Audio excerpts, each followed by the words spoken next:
Hello my fellow paint monsters, hope you're having a great day. I'm Aga and this is Hungry for Paint, a channel about handmade watercolor paints. Today I'm going to show you some paints from MCM Arts made by Christina. Now she's a wonderful maker and a great seller and she offers really great customer service, but about that a bit later. I was absolutely amazed when I got the package from Christina, as inside there were not only the two tins with the two 6-pan sets of mystery colors, but also Christina included 3 little pieces of stones of what the paints are actually made of. So there was a piece of green opal, a piece of thulite and a piece of lapis lazuli, so it was incredible to be able not only to use the paint made out of these minerals, but also to be able to, take them into my hand and see what they look like the way they are out in the wild. So that was one thing. The other thing is I also got a little picture made by Christina, which is lovely, and a handmade sketchbook with Peter Rabbit, so this was absolutely amazing and Christina was beyond generous. She's got this great offer that if you're buying from her for the first time, you get a discount, but you don't get to choose your colors, so you get a set of 6 mystery pans, mystery colors. They're quite a lot cheaper than what you'd normally pay, so I got 2 of these and I love the colors Christina picked for me. They go together really wonderfully. They came in 2 tiny pretty tins, one of them white, one black, and in a little cute bag made of coarse fabric, so it all looked really pretty. Now the first set of 6 included lazurite, porphyry, thulite, light ochre, rust and green opal, and I just can't get over how well these go together and what kind of atmosphere they're capable of creating together. The second set included Poggi castle, so a castle earth that comes from Poggi in Italy, chamomile, sole, which is Italian for sun, Chinese vermilion, French vermilion and Paris blue. And here the reds, the blue and the yellow create amazing mixing opportunities. I'm going to explore them next week. Now some of these colors are quite unique, especially in the first set. So there's the lazurite lapis. It's a beautiful blue. It can get pretty intense if you layer it. It's got some visible dark blue particles that do slightly brush off, but they do not leave a trace where they were, so even if something brushes off, you're not likely to notice it. So I don't think this is a problem at all. And the color is quite amazing. It can get really deep. Porphyry is quite unusual. This is the first time I had a chance to play with this color, this pigment. It's got a pretty strong texture and is quite interesting.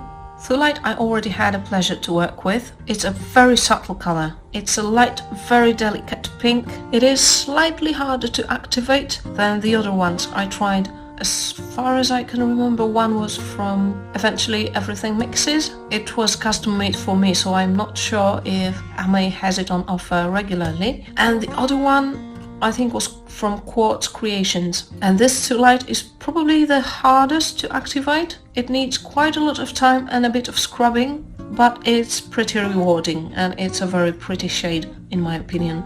The light ochre is pretty subtle too. If you want it to get more intense, you should probably use several layers. And then there's rust, which is an iron oxide color. This one is very easy to activate, which is common for these pigments, and it flows very nicely. And green opal is wonderful. It can become really deep and quite dark, but it does work best if you layer it. In general, the first 6 colors from the first set, they work marvelously if you layer them, and this is how they work best, I discovered. This is how you can get full intensity out of them. Most of them are also a bit difficult to activate, so these definitely need more time. You need to spritz them with water and leave them for a while, perhaps repeat, and then you can use them. But they are so very rewarding, in my opinion.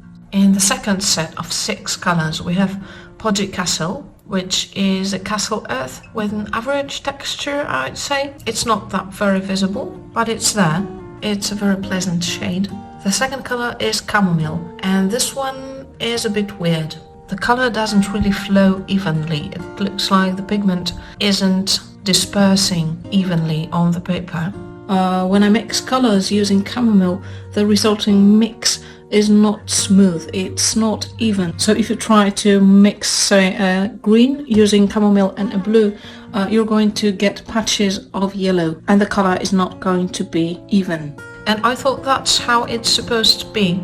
It creates this kind of texture and it's a pretty interesting effect, especially for a yellow, because usually yellows are not really textured. They do not granulate a lot.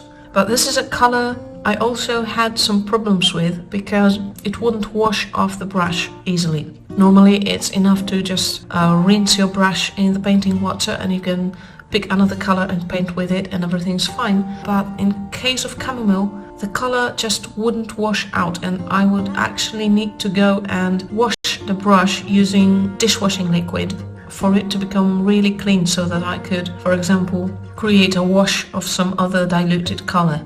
If I didn't do that, it would be contaminated with the yellow. And I did contact Christina about it, and she was amazing because she told me which pigment exactly she uses. She checked her own samples of this paint that she has at home to check if they behave this way or not. Moreover, she actually did contact her customers who she knew had this color and asked them how it behaved. So this was absolutely mind-blowing, and this is like more than top level of customer service. So long story short, it seems that the pan I got is acting weird because this paint did not cause this kind of problems to other people. It did leave yellow pigment particles floating on top of the painting water for several people, just like it does for me. But other than that, the paint washed off easily off the brush and there were no problems with it at all. So I believe that it's just my luck and my pan is not behaving exactly the way it should. And if you happen to buy it or get it, everything should be fine. And I asked some of my friend artists as well, and those of them who tried this color also say that they have no issues with it. So it should be fine. Sole is a very pretty gold paint. It's not very opaque. If you want it to be completely opaque, you will probably need to apply more than one layer or spritz it with water a minute or two before you start painting, and then you can paint a thick layer of it in one go, and then it's opaque. But it can be pretty transparent as well. So you can just add like a hint of a glimmer to what you're painting using Sole. Now the two vermilions, Chinese vermilion and French vermilion, are pretty staining. And I also did have some problems washing Chinese vermilion out of my brush. Chinese vermilion stained definitely worse than French vermilion. But vermilion in general is a color that has a tendency to stain. It has a very strong tinting strength. I tried other vermilions before and they were very staining too, so I think most of it is just the nature of the pigment.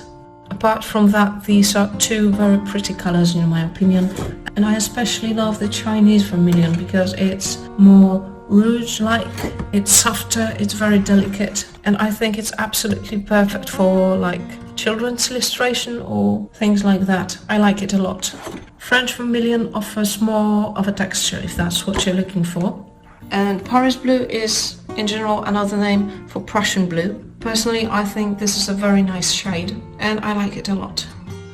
If you're working in a sketchbook, some of these colors might transfer to the neighboring page, and namely that's the vermilions, which is not surprising. I haven't tried a vermilion yet that wouldn't transfer. Chamomile, Poggi Castle and Porphyry to a very slight degree. The rest appears to be absolutely safe.